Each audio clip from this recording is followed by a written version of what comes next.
Testemunho de fé, quando Deus escreve a história nas coisas simples. A crise que parecia sem saída. Era uma tarde de quarta-feira e o irmão Márcio, 38 anos, cooperador da congregação cristã em São Paulo, sentou-se na cozinha com as contas espalhadas sobre a mesa.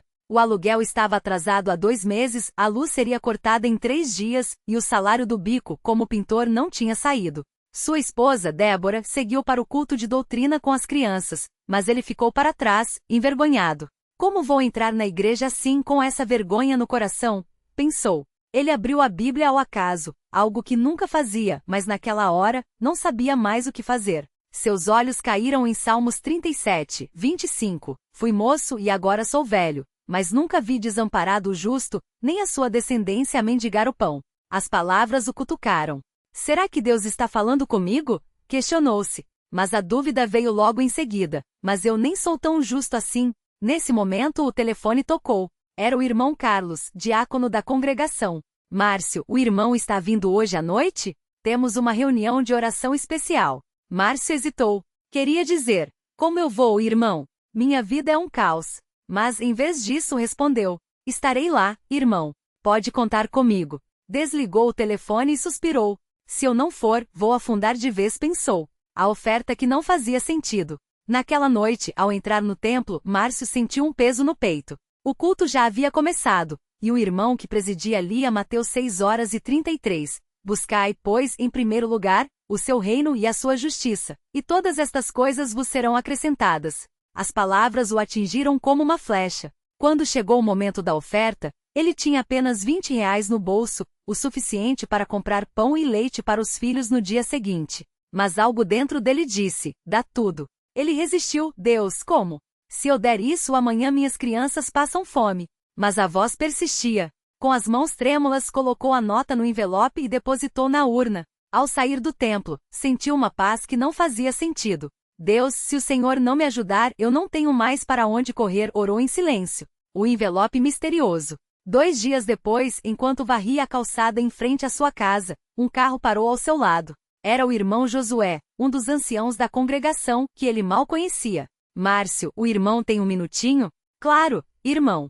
O que foi? Respondeu, preocupado que fosse uma repreensão por suas faltas recentes. Josué entregou-lhe um envelope branco, sem nada escrito. O Senhor me mandou te dar isso. Não é de mim, é dele. Márcio abriu o envelope ainda na presença do irmão. Dentro, havia R$ 800 em notas de R$ 50 e um bilhete com Salmos 34:10. Os leõezinhos necessitam e sofrem fome, mas aqueles que buscam ao Senhor de nada têm falta. As lágrimas vieram sem aviso. Era o valor exato do aluguel atrasado, da conta de luz e ainda sobraria para comida. Josué apenas sorriu, deu um aperto em seu ombro e foi embora. Márcio entrou em casa correndo, chamando Débora. Ela, ao ver o dinheiro, caiu de joelhos e começou a chorar. Deus não nos abandonou, Márcio. Ele viu a nossa aflição. Naquela noite a família orou junta como não fazia há meses. E Márcio fez uma promessa a Deus. Senhor, se o Senhor me tirou desse buraco, eu vou servir ao Senhor com tudo que eu tenho. A provação que veio depois da vitória. Mas Deus não tinha acabado de trabalhar na vida deles. 3 semanas depois, Débora começou a sentir dores fortes no abdômen. Os exames revelaram um tumor no ovário. O médico foi direto. Precisamos operar logo. Se não for maligno, ótimo. Se for, o tratamento será longo e caro. Márcio sentiu o chão sumir. De novo, Senhor? Por quê? Dessa vez não era dinheiro, era a vida de sua esposa. Na igreja, os irmãos oraram por eles. O irmão que presidia leu Isaías 41:10. Não temas, porque eu sou contigo. Não te assombres, porque eu sou teu Deus. Eu te fortaleço e te ajudo, e te sustento com a minha destra fiel. Márcio e Débora começaram um jejum de 21 dias, só bebendo água e suco, enquanto a congregação intercedia. Todas as noites, depois do culto, irmãos iam à casa deles para orar. A cirurgia e o milagre silencioso. No dia da operação, Márcio estava no hospital com os irmãos Carlos e Josué. Enquanto Débora era levada para a sala cirúrgica, eles oraram.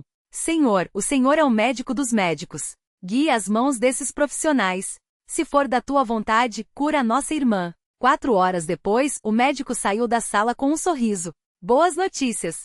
O tumor era benigno, e conseguimos retirá-lo completamente. Ela vai se recuperar bem. Márcio abraçou os irmãos e chorou. Não foi uma cura instantânea, não houve vozes do céu. mas foi um milagre tão real quanto qualquer outro. Débora se recuperou em casa e a cada visita dos irmãos, ela testemunhava: Deus não nos prometeu uma vida sem dor, mas prometeu estar conosco na dor. E ele cumpriu. O jovem que voltou para casa. Mas a história não terminou aí. Um domingo, enquanto Márcio ajudava na limpeza do templo, um jovem de uns 22 anos entrou e sentou-se nos últimos bancos. Era Rafael, filho de um casal de irmãos que havia se afastado da igreja anos antes. Ele estava magro, com olheiras e cheirava a álcool. Márcio reconheceu-o imediatamente. Lembrou-se de quando Rafael era criança, correndo pelos corredores da congregação. Agora estava ali quebrado. Após o culto, Márcio se aproximou. Rafael, tudo bem? Faz tempo que não te vejo por aqui. O jovem baixou a cabeça. Não, irmão. Nada está bem. Minha vida é um lixo. Não sei mais o que fazer. Márcio não deu sermão. Não falou em pecado. Apenas disse: vem em casa amanhã. Minha esposa faz um almoço bom, e a gente pode conversar. A conversa que mudou tudo. No dia seguinte, Rafael chegou à casa de Márcio com medo. Débora serviu comida, e eles comeram em silêncio por um tempo. Depois, Márcio começou a contar sua própria história, as dívidas, o desespero, o envelope, a doença de Débora. Eu também pensei em desistir, Rafael. Mas Deus não desistiu de mim. E Ele não vai desistir de você. Rafael chorou. Confessou que estava viciado em drogas, que havia roubado dos próprios pais que não via saída. Márcio não o julgou. Apenas disse: Deus pode te tirar dessa. Mas você precisa se render a Ele. Não é fácil, mas é possível. Naquela noite, Rafael foi com Márcio à reunião de oração. Os irmãos o receberam sem perguntas, sem olhares de reprovação. Só amor. Uma semana depois, Rafael entregou sua vida a Cristo. 2 meses depois, foi batizado nas águas em nome de Jesus Cristo para perdão dos pecados.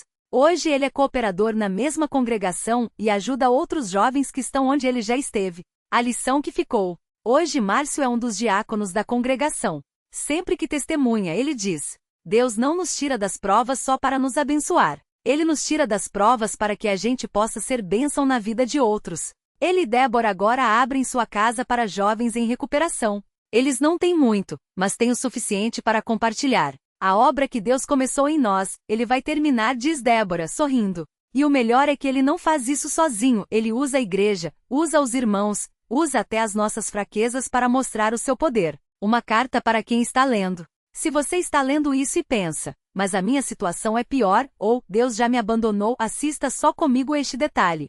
Márcio não era um super-herói da fé. Ele duvidou. Ele teve medo. Ele quase desistiu. Mas ele continuou firme.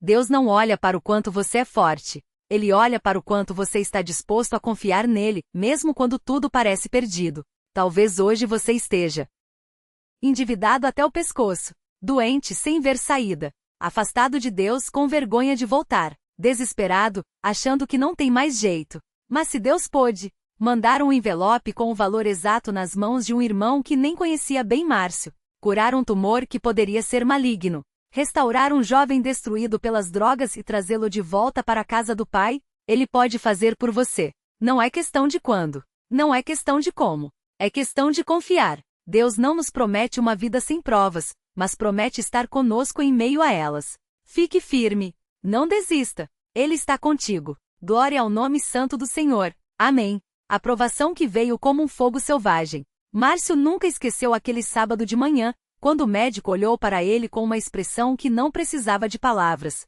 O exame de sangue confirmava o que ele já suspeitava. O tumor no estômago não era benigno. As células cancerígenas estavam se espalhando, e o tratamento seria longo, doloroso e caro. Débora, ao seu lado, apertou sua mão com uma força que quase doía, mas ele não chorou. Não ali. Não na frente do médico. Só quando saíram do consultório sob o sol escaldante de fevereiro, é que Márcio encostou na parede do corredor do hospital e deixou as lágrimas caírem. Senhor, o Senhor sabe que não temos condições, ele sussurrou, mais para si mesmo do que para Deus. Como vou pagar quimioterapia? Como vou deixar Débora sozinha com as contas? Débora não disse nada. Só abraçou ele, e naquele silêncio, Márcio sentiu algo que não sentia há muito tempo. Um peso no coração que não era só medo, era culpa. Porque nos últimos meses, ele tinha faltado aos cultos. Primeiro por causa das horas extras no trabalho, depois porque a vergonha de não ter dinheiro para ofertar o impedia de entrar na igreja. Como eu vou chegar lá de mãos vazias? Pensava. E agora, quando mais precisava, sentia que estava longe demais de Deus. O encontro que mudou tudo. Naquela noite, Márcio não conseguiu dormir. Virando de um lado para outro, ele lembrava das palavras do cooperador João, um homem simples que sempre falava pouco, mas quando falava, era como se Deus estivesse usando sua voz. Irmão, a fé não é só para quando tá tudo bem. É para quando tá tudo errado que a gente descobre se ela é de verdade. Márcio se lembrou daquele dia, meses atrás, quando João tinha lhe estendido um envelope discreto depois do culto. O Senhor me colocou no coração de te dar isso. Não é muito, mas é para você saber que Deus não esqueceu de você. Dentro, havia exatamente o valor do aluguel atrasado. Agora, deitado na cama, com Débora dormindo ao lado, Márcio sentiu algo queimar por dentro. Não era raiva. Não era desespero. Era uma voz quietinha, como um sopro. Volte. O primeiro passo de volta. No domingo seguinte, Márcio e Débora entraram na congregação com as mãos vazias, não tinham nem o costumeiro pão para a Santa Ceia. Mas dessa vez, não foi a vergonha que os levou até o banco dos fundos. Foi uma necessidade tão grande de estar ali, que doía mais ficar fora do que enfrentar os olhares. O irmão que presidia o culto naquela manhã era o mesmo que tinha orado por eles anos atrás, quando Márcio foi batizado. Ele não sabia da situação deles, mas quando anunciou o hino Jesus, refúgio e fortaleza, Márcio sentiu as lágrimas voltarem. Esse é para você, Débora sussurrou, apertando seu braço. E quando o coro cantou, quando as lutas me oprimem, e o meu coração se abate, ele é meu refúgio e fortaleza, minha rocha inabalável. Márcio quebrou. Ele não chorou alto, não fez cena. Só encostou o rosto nas mãos e deixou o choro sair, enquanto Débora orava baixinho ao seu lado. A oferta que não fazia sentido. Na hora da oferta, Márcio tirou do bolso as últimas notas amassadas que tinha R$ 12,30, o troco do ônibus e do pão da semana. Não era nada. Não pagaria uma consulta, não compraria remédio, não resolveria nada. Mas quando o cesto passou, ele colocou o dinheiro dentro com as mãos trêmulas.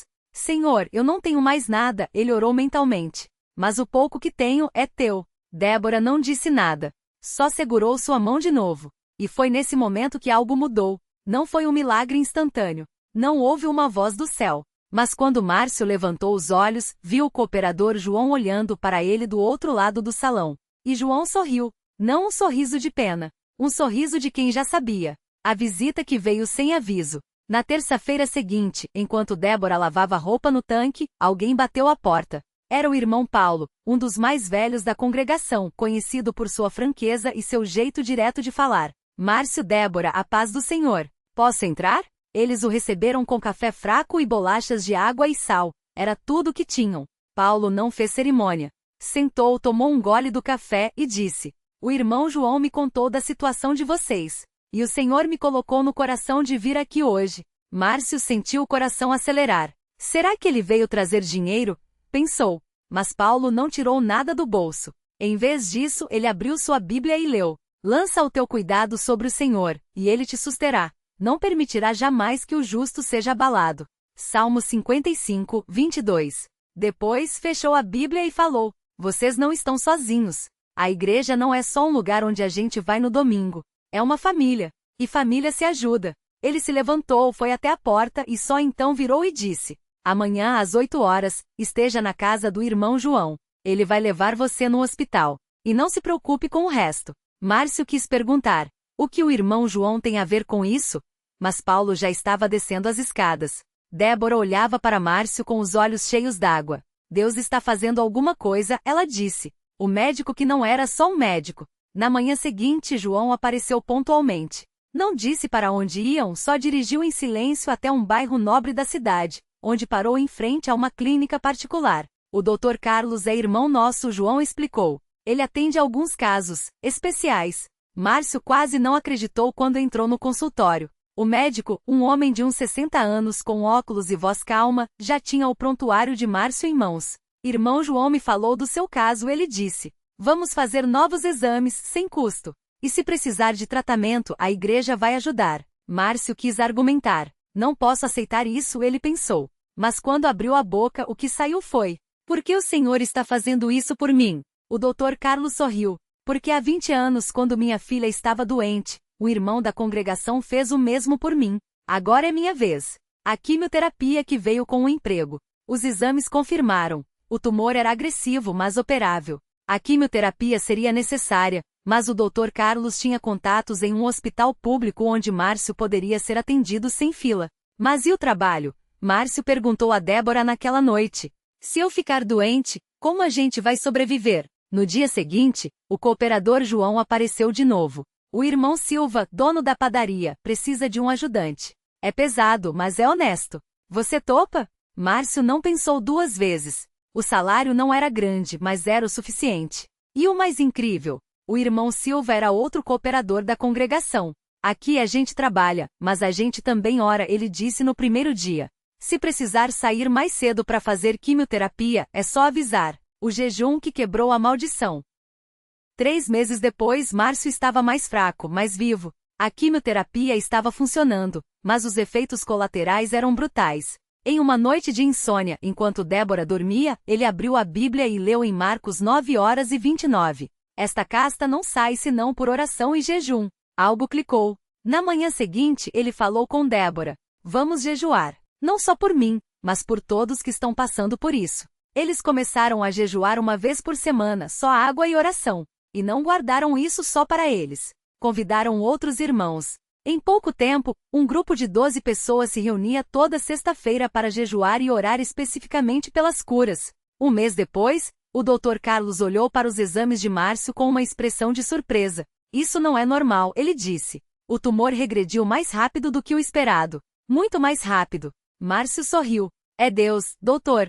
Só pode ser. O jovem que voltou do abismo. Foi nesse período que Rafael apareceu. Ele era filho de uma irmã da congregação, mas havia anos não pisava na igreja. Viciado em drogas, tinha roubado a própria família, dormido nas ruas, e agora estava com AIDS, abandonado até pelos amigos de vício. Quando a mãe dele, irmã Maria, pediu ajuda aos cooperadores, foi Márcio quem se ofereceu. Eu sei como é se sentir sem saída, ele disse. Deixa eu tentar. Os primeiros dias foram difíceis.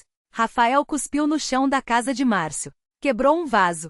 Gritou que Deus não existia. Mas Márcio não desistiu. Toda manhã, ele deixava um café quente na mesa. Toma, Rafael. Não é muito, mas é para você. Toda noite, antes de dormir, ele orava em voz alta, mesmo sabendo que Rafael estava ouvindo. Senhor, toca no coração desse jovem. Mostra para ele que o Senhor não desistiu dele. Até que numa madrugada, Rafael apareceu na porta do quarto de Márcio, tremendo. Eu tive um sonho, ele disse, com a voz quebrada. Tava num buraco escuro, e uma mão me puxou para fora. Quando olhei, era Jesus. Márcio não falou nada. Só abraçou ele. Na semana seguinte, Rafael foi batizado nas águas. Hoje ele é cooperador e ajuda outros jovens em recuperação. Se Deus pode me tirar do lixo que eu tava, pode tirar qualquer um, ele diz nas reuniões. A casa que virou um farol. Hoje, a casa de Márcio e Débora não é grande. Não é luxuosa. Mas é cheia. Tem Rafael, que agora trabalha na padaria do irmão Silva. Tem a irmã Clara, viúva, que perdeu o marido para o câncer e encontrou consolo ali. Tem o casal de idosos que não tinha onde morar e agora ajuda a cuidar do jardim. Tem as crianças da vizinhança, que vêm brincar no quintal porque sabem que ali tem pão, leite e uma palavra de esperança. Débora faz sopa todos os sábados e distribui para os necessitados. Márcio, mesmo ainda em tratamento, visita 2 hospitais por semana, levando bíblias e orando pelos doentes. A gente não tem muito, mas tem o suficiente para compartilhar, Débora diz. Porque Deus não nos deu para a gente guardar. Ele deu para a gente ser bênção. A lição que Márcio aprendeu, e que ele quer que você saiba. Se você está lendo isso e pensa, mas a minha situação é pior que a dele. Deus já me abandonou. Não tenho mais forças. Márcio quer que você saiba 3 coisas. Deus não olha pro seu passado. Ele olha pro seu coração. Márcio falhou. Ele duvidou. Ele quase desistiu. Mas quando ele voltou, Deus não o rejeitou. Ele o abraçou. 2. As maiores bênçãos vêm depois das maiores provas. Se não fosse o câncer, Márcio nunca teria conhecido o Dr. Carlos. Se não fosse a falta de dinheiro, ele nunca teria aprendido a depender de Deus de verdade. Se não fosse a dor, ele nunca teria aberto a casa para abençoar outros. 3. Deus usa pessoas comuns para fazer coisas extraordinárias. Márcio não é pastor, não é rico, não é famoso. Ele é só um homem que decidiu confiar. O convite que vale mais que 1000 palavras. Se você está endividado, doente, sozinho, afastado de Deus ou sem esperança, Márcio tem um recado para você. Não é questão de quando. Não é questão de como. É questão de confiar. Deus não promete que a estrada vai ser fácil, mas Ele promete andar com você. E se Ele pode mandar um envelope com o valor exato nas mãos de um irmão que mal conhecia Márcio, curar um tumor que os médicos diziam ser incurável, restaurar um jovem destruído pelas drogas e fazê-lo um servo de Deus, transformar uma casa simples num refúgio para os quebrantados, Ele pode fazer por você. Não desista. Fique firme. Porque o Senhor é quem vai adiante de ti, Ele será contigo, não te deixará nem te desamparará. Não temas nem te espantes. Deuteronômio 31, 8. Glória ao nome santo do Senhor. Amém.